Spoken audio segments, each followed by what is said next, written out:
Thank you, Juan Miguel. Our next speaker is Siphamandla Mncube from the University of South Africa. He will be speaking on shadow information technology in the advent of open educational resources. Siphamandla.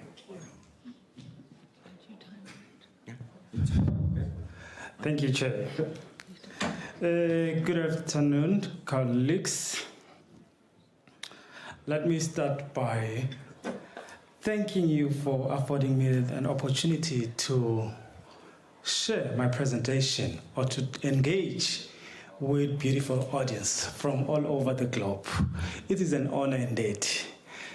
Okay, before I go into my presentation, in my country, as we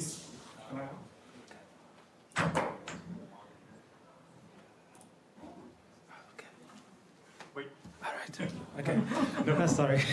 Okay, in my country, in the month of August, we are celebrating women. It's a Women's Month.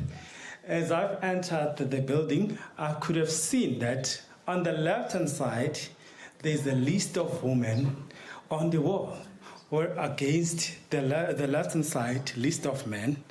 Okay, which means shows me there's something a little bit common about women's celebration. As we enter to this space, it was surprising to know that Miss Lucinda Jones is the director of the academic library in such institution. Okay, indeed, it's a Women's Month. Colleagues, here is my topic.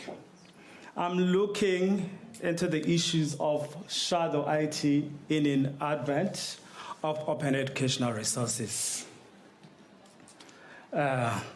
My talk revolves around that topic. One, before I move on, I could notice that the issue is more about open access, more about data science. All right, you see now, open educational resources, where do they fall into?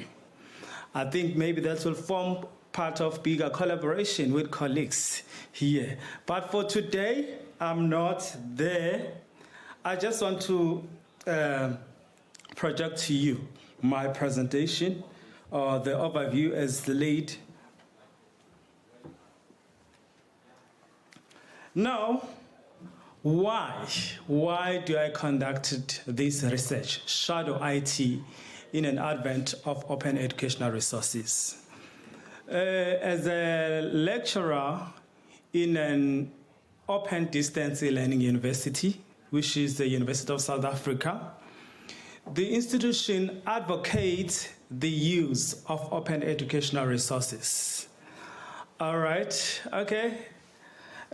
Also, open educational resources is one of our niche area in the School of Library Information Science. And I said, no, let me grab this opportunity.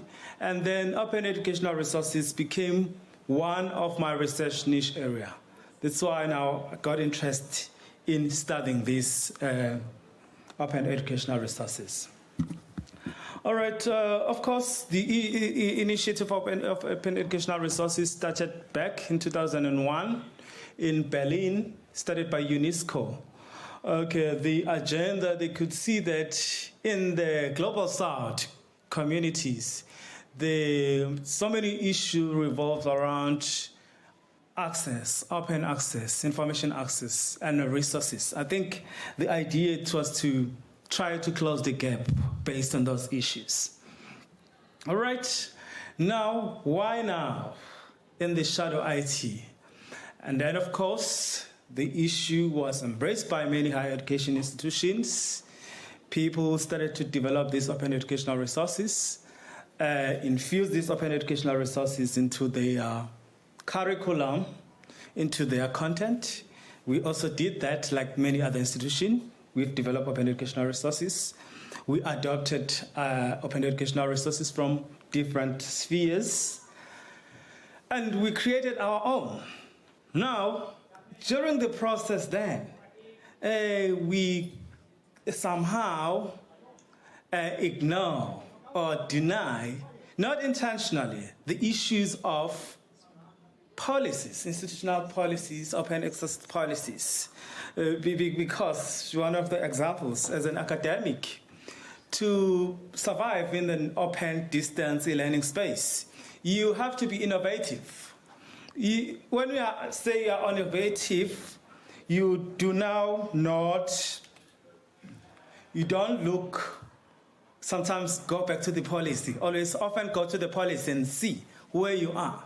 But if you think there's something interesting that you can infuse to your content or to your curriculum, you can simply develop whatever, and then you put it there in the space, and then it can be easily consumed by your student.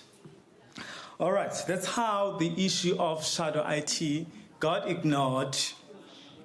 This study now trying to see in this space of open educational resources, how is this shadow IT treated, or how does it benefit the developers or the institutions? Okay, of course, colleagues, the shadow IT, we refer to all those ICT resources which are used by the users, academics, librarians, to provide services, whereas they are not officially improved by our ICT departments.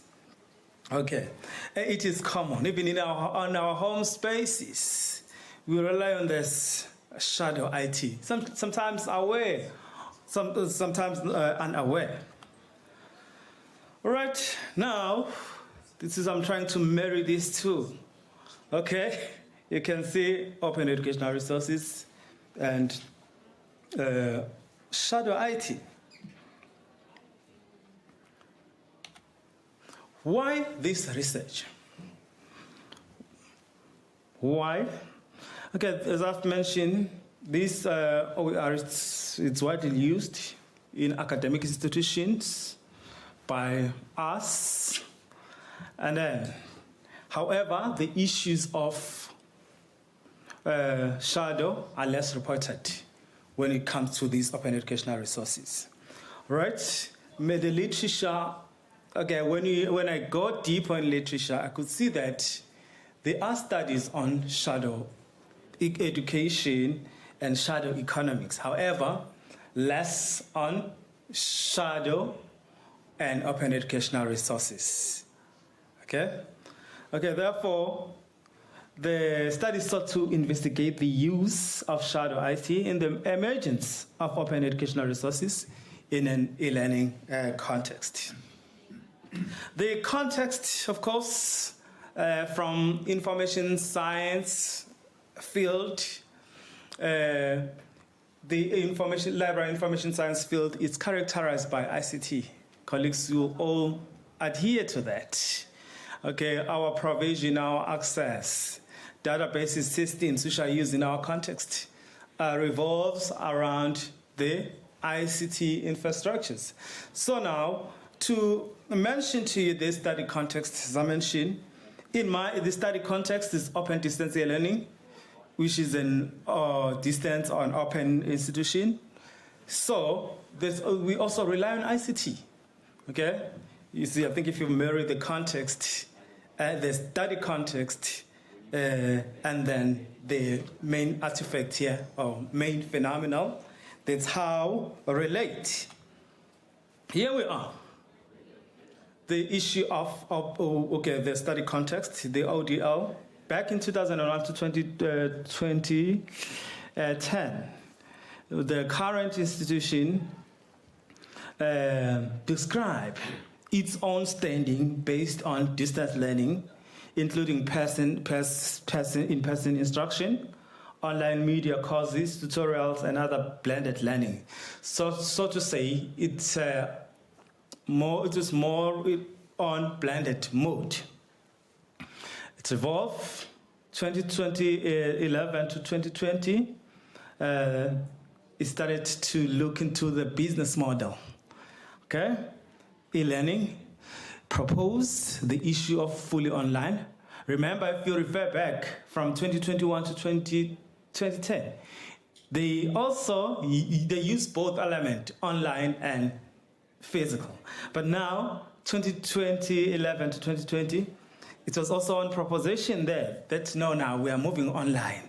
They are shifting away from blended, Ask me, because eventually it happened that I was there around the time. Okay? The policies or the guideline, it was there. However, the transition from fully online, it never happened. Guess what?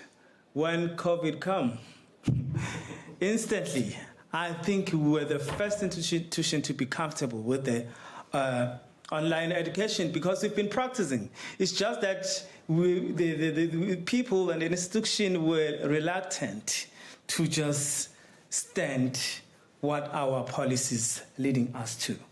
Okay, later now, during the COVID time, 2021 up until now, our institution, it's identified as CODEL. It's a comprehensive distance e-learning institution.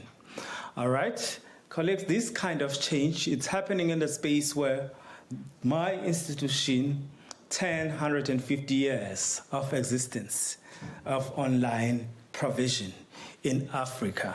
I think that's put it in the big standing. It's also considered as a well-known institution for open distance learning. For the first time in the history, is currently led by the woman. You see, we should appreciate women. Okay, you see its provision, it's fully online. All right, the theoretical underpinning now for this phenomenon, I opted for Rogers' theory, which talks about diffusion innovation theory. Okay, in that process of innovation, the technology, how does it play a role? Okay, that model, I think it guided that study. And then the method used, the nature of this study is the interpretivism. I opted for interpretivism paradigm. The methodology is the qualitative. Of course, design is a case study because I had to study this ODL, Open Distance Learning University, trying to understand how academics now do they look into the issues of shadow IT when they are developing these open educational resources. Okay, of course, see, it's a big institution. The current standing for this year, we've got almost 370,000 students registered. Okay, which means I think that's a little bit lesser than last year, because last year we had 400 more students registered with us. Okay, you see now we've got 8 colleges, and then 18 schools, and then 70 academic departments. Or of course, to reach the representative from the entire institution, the snowball sampling was used, where the head of departments were requested to identify people who can participate in this study. Okay, of course, the permission was granted. During the process of engaging with these scholars from all these departments, the researcher could be able to figure out who are really involved in the process of developing or creating of these open educational resources. Okay. Now, in our ranking, okay, we ended up have 42 participants. I know that's quite surprising in a qualitative study. Yes, but it was done intentionally so, even if the saturation was reached. But I think it helped a lot because in my NVivo software, data is there, I can always go there, and then some of this data is kept in the institutional repository. Anyone else who wants to look into the similar phenomenon can simply go and grab this. All right. Actually, of course, the number here, it's not an issue, but the data is there. All right. Of course, dealing with this human element, the permission was asked, was granted to conduct such a study. Oh, sorry. Now, the findings. Now, remember, I was guided by the Rogers model of technology and innovation. Okay, one aspect, it's coming out now as I'm trying to present data to cover up myself. Along the process, remember that the target were academics, lecturers who are responsible for developing. Okay, it came out that there was a variation in terms of understanding, because I think it was the beginning. Okay, because the institution advocates for the appropriation of these resources. So now, some were confused. Some were even confusing the terminology. The open educational resources and any other open electronic resources. I think as librarians, we should also keep that in mind. Which, in these two terms, which one came first? We know that we started with the issues of open electronic resources back in the 90s. And then in 2001, the issue of open educational resources, boom, came in. You see, all these resources are easily retrievable online. You understand? So what is what? The distinction there, it needs to be clearly made, although we know that in open educational resources we are guided by creative rights, you know. But still, if you don't look it wisely, it creates that kind of confusion. Okay? That's one of major findings which were obtained. All right? Academia also hinted that being easily available online, it may make them to be easily accessible online. But all in all, what I'm trying to mention here, the confusion came in, say no, between these two phenomena, right? Although the majority were aware of this, but some were kind of puzzled. Okay, in terms of implementation, how? Because the institution advocates for this. Okay, some academics participated in this. They develop or use what is already available in the public domain. Okay, some were even more innovative.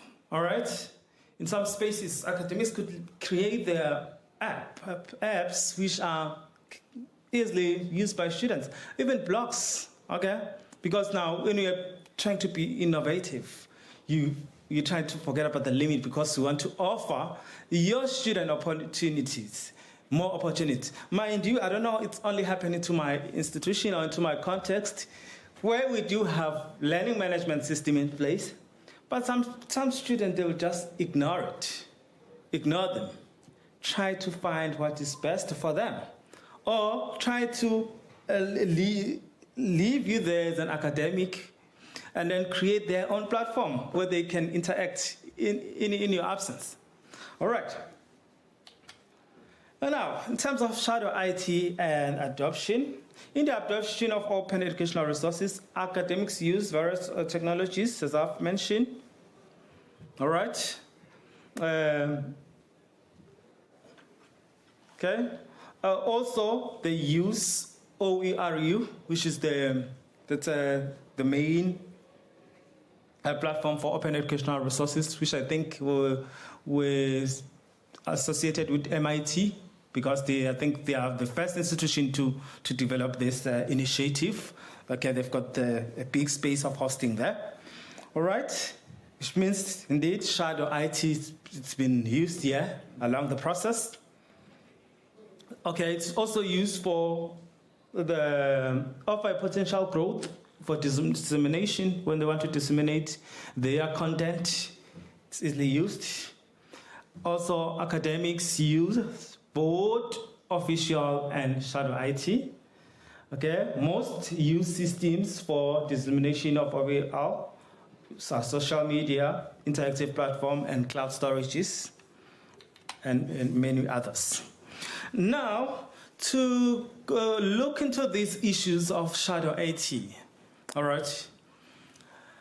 I did not interact with the academics alone, but I had to go back to the policies which govern the administration and the management of tuition. Okay, system open DL policy, which is the policy on how the entire tuition takes place. It was reviewed. The ICT acceptance policies to see what these policies says about the appropriation of shadow IT. And it could not find anything relating to or to accommodate shadow IT into these policies. All right, even if I go to OER strategy or open access policies, but this less or nothing talks about the issues of shadow IT. Remember, we have to be innovative. Actually, students are more innovative than us. Now, colleagues, now it's where I'm trying to make noise. All right. In the current era of the IoT or digital era, academicians have to expand the number of IT options. And research data suggests that end user increase using shadow IT. Okay, based on that and engaging that aligned to my findings, I was able to suggest this first proposition.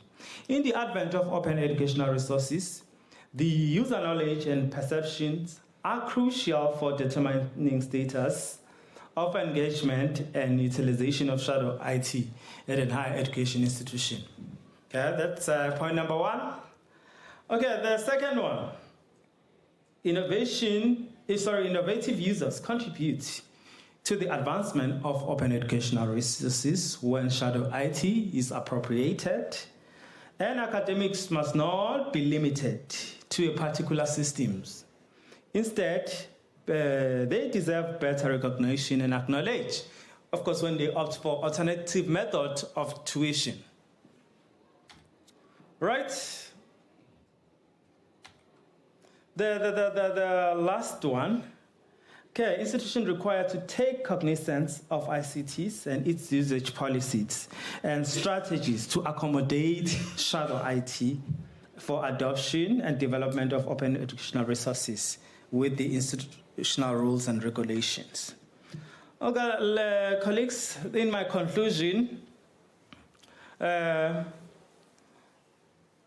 knowledge and positive perceptions are the indicators that academics are involved in the utilization of shadow than institutional ICT when they're dealing with open educational resources.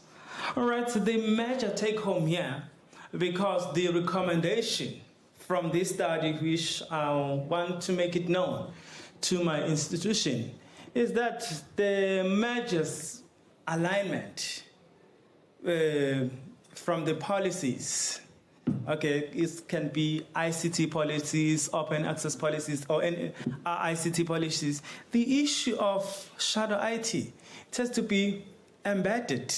I think there is a revision, because colleagues, during the space of COVID, I think we were all put in the big river to swim and get through, you know? And then during that space was interesting because we all could swim. You see, we are innovative. And then the realities of online provision, it's work.